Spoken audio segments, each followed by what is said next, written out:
Hi everyone. IoT network attack detection by machine learning and genetic algorithm research model को इस video में हम समझेंगे। इस मॉडल से रिलेटेड कोड और डॉक्यूमेंट को डाउनलोड करने के लिए आप डिस्क्रिप्शन में दी हुई लिंक पर क्लिक करके डाउनलोड कर सकते हैं। तो स्टार्ट करते हैं वीडियो। इस वीडियो में हम देखेंगे IoT नेटवर्क अटैक्स और प्रपोज मॉडल जिसको हमने बनाया है। IoT network is a collection of electronic devices जहाँ पे अलग अलग टाइप की डिवाइसेस किसी भी कम्युनिकेशन नेटवर्क से कनेक्ट रहती हैं और उनको कंट्रोल कर सकते हैं, उनको मॉनिटर कर सकते हैं, उनसे डेटा कलेक्ट कर सकते हैं। यही IoT नेटवर्क का वर्क होता है। क्योंकि इसके लिए कोई विशेष इंफ्रास्ट्रक्चर की जरूरत नहीं होती है, इसीलिए काफी सारी जगह पर इसको प्रेफर किया जाता है। अब इस प्रकार के नेटवर्क में जो डिवाइसेस होती हैं वो काफी आसानी से कनेक्ट हो सकती हैं, तो अटैक्स होने के चांसेस ज़्यादा होते हैं। और नॉर्मल जो अटैक की क्लासेस हैं, डॉस, R2L, U2R, प्रोब, इस प्रकार के अटैक की सब क्लासेस को डिटेक्ट करना या सुपर क्लास को डिटेक्ट करना इस प्रकार के रिसर्च एरिया में वर्क होता है।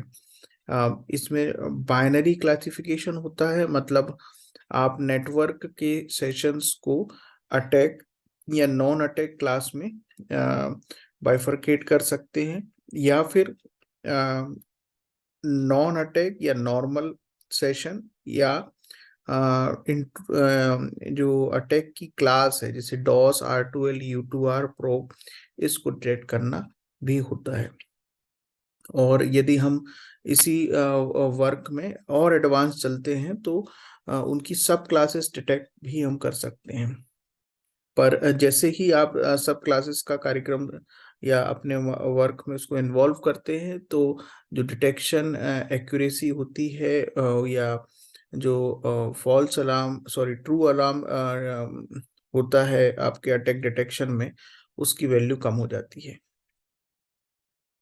तो हम समझते हैं अपने प्रपोज मॉडल को। यह हमारे प्रपोज मॉडल का फ्लो चार्ट है, जिसमें हम ट्रेनिंग डेटा सेट लेंगे और उस डेटा सेट को क्लीनिंग ऑपरेशन करेंगे जो प्री प्रोसेसिंग का पार्ट होगा। फीचर ऑप्टिमाइजेशन के लिए हमने यहाँ पर moth flame optimisation genetic algorithm का यूज किया है। ये आपके उस डेटा सेट में दिए हुए जो फीचर्स हैं, उन फीचर्स में से ऐसे फीचर्स को आइडेंटिफाई करेगा जिनके होने के कारण आपके जो ट्रेनिंग या लर्निंग मॉडल है उसकी एक्यूरेसी कम हो जाती है, या ऐसे फीचर्स को रिमूव करने की में मदद करेगा, आइडेंटिफाई करने में मदद करेगा जो कि आपकी ट्रेनिंग में कोई विशेष रोल नहीं प्ले कर रहे हैं।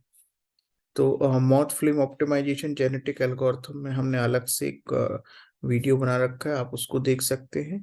और इसके बाद हमने मशीन लर्निंग मॉडल जो यूज किया है इस वर्क के लिए, वो KNN, के नियरेस्ट नेबर, यूज किया हुआ है। और यहाँ पर हम जो ट्रेनिंग करवाते हैं, सिलेक्टेड फीचर्स, मतलब हमारे डेटा सेट में सपोज करिए 50 फीचर्स हैं, उन 50 में से 25 या 30 फीचर्स जिसको हमने सेलेक्ट किया है मॉथ फ्लेम ऑप्टिमाइजेशन से, उन फीचर्स को नॉर्मलाइज करने के बाद हम अपने ट्रेनिंग मॉडल में ट्रेनिंग वेक्टर और डिजायर्ड आउटपुट, मतलब उनकी क्लास, ठीक है, ये दोनों पार्स करके KNN को ट्रेन करते हैं। यहाँ पर डिजायर्ड आउटपुट हम बाइनरी या या आपके अटैक्स की क्लास के थ्रू उसको डिटेक्ट करवा सकते हैं। एक बार हमारा मॉडल ट्रेन हो जाता है, फिर आपको ट्रेन मॉडल में मॉड फ्लेम रन करने की जरूरत नहीं है। यहाँ पर आपका मॉडल जब टेस्टिंग में होगा वो सीधा डेटा सेट उठाएगा, उसमें से क्लीनिंग के स्टेप्स लगाएगा और फिर सिलेक्टेड फीचर्स जो मॉथ फ्लेम से ट्रेनिंग के टाइम पे मिले थे, उन फीचर्स को ट्रेंड मॉडल में पास करेगा। फिर ट्रेन मॉडल प्रिडिक्ट करेगा कि वो नॉर्मल है या अटैक है या अटैक की कोई क्लास है। तो अब हम अपने मॉडल को देखते हैं कि हमने उसमें कैसे डेवलप किया है। तो जब आप कोई वो कोड डाउनलोड करेंगे तो उसमें एक फाइनल रिजल्ट करके फंक्शन होगा। इसको रन करने के लिए यहाँ रन बटन दिया हुआ है। उससे पहले हम देखें तो ये टेस्टिंग के फंक्शंस हमने यहाँ पे लगाए हुए हैं। कंपेयर करने के लिए हमने एक IEEE का पेपर भी लिया हुआ है और IEEE के इस पेपर को इम्प्लीमेंट किया है। और हमने अपने प्रपोज मॉडल की टेस्टिंग का फंक्शन ये है और ट्रेनिंग का फंक्शन यहाँ पर है। तो ये जो डेटा सेट हमने लिया हुआ है वो IoT नेटवर्क पे जो अटैक्स हो रहे हैं उससे रिलेटेड डेटा सेट पे वर्क किया है। और जो जब आपको उसको रन करना होगा तो जब रन करने के बाद ये accuracy, precision, recall, F measure parameters को कैलकुलेट करके हमें दिखाएगा। तो हम रन करते हैं इसको। अभी क्योंकि दूसरी ड्राइव से चल रहा है इसलिए चेंज फोल्डर मांग रहा है। यहाँ पर हम टेस्टिंग का जो साइज है उसको हम वेरी कर सकते हैं। आप जो भी साइज यहाँ पर नंबर के रूप में लिखेंगे 10,000, 20,000, 25,000, 50,000, वो उतने पे वो रन हो जाएगा। आपको अपने डेटा सेट की एक लिमिट चेक करनी होगी कि उस डेटा सेट में नंबर ऑफ रोज कितनी है, सेशंस कितने हैं। क्योंकि यदि आपने एक्स्ट्रा सेशन पास किए तो उस पर्टिकुलर डेटा सेट में यदि वो है ही नहीं तो वहां पर एरर आएगी। इसका आउटपुट आपको कमांड विंडो में दिखेगा। यहाँ कमांड विंडो है, ये मैटलैब की कमांड विंडो में ये बिजी वर्ड दिख रहा है, इसका मतलब है कि ये रन हो रहा है।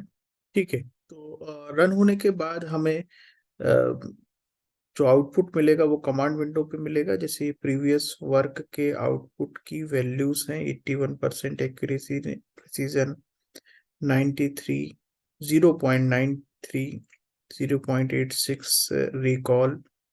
और यदि हम प्रपोज मॉडल के एक्यूरेसी को देखें तो 0.96, 0.97, इस टाइप से आप डेटा सेट या टेस्टिंग डेटा सेट की साइज बदलकर अलग अलग वैल्यूज अपने टेबल में रख सकते हैं और इसी टाइप से आप कंपेयरिंग पैरामीटर्स की वैल्यूज को एक्सपेरिमेंट रिजल्ट सेक्शन में बना सकते हैं। इस मॉडल से रिलेटेड और भी हमने वर्क किए हुए हैं जिसमें हमने दूसरे ऑप्टिमाइजेशन एल्गोरिथम या फीचर ऑप्टिमाइजेशन एल्गोरिथम और ट्रेनिंग मॉडल्स का यूज किया हुआ है। और हमने एक लेवल आगे बढ़कर सुपर क्लास या सॉरी सब क्लास अटैक्स को भी आइडेंटिफाई किया है। तो उससे रिलेटेड कोड या आपको कोई दूसरे डेटा सेट पे जैसे NSDL, KDD99 और भी कई नए डेटा सेट क्लाउड पे भी हैं, उन प्रकार के नेटवर्क मॉडल में भी अटैक्स होते हैं और उनको डिटेक्ट करने के लिए भी हमने मॉडल डेवलप किए हैं। इस टॉपिक से रिलेटेड कोई भी आपको और डाउट है या क्वेरीज हैं तो आप मुझे कमेंट कर सकते हैं, मैं आपको उसका आंसर करूंगा। Thanks for watching.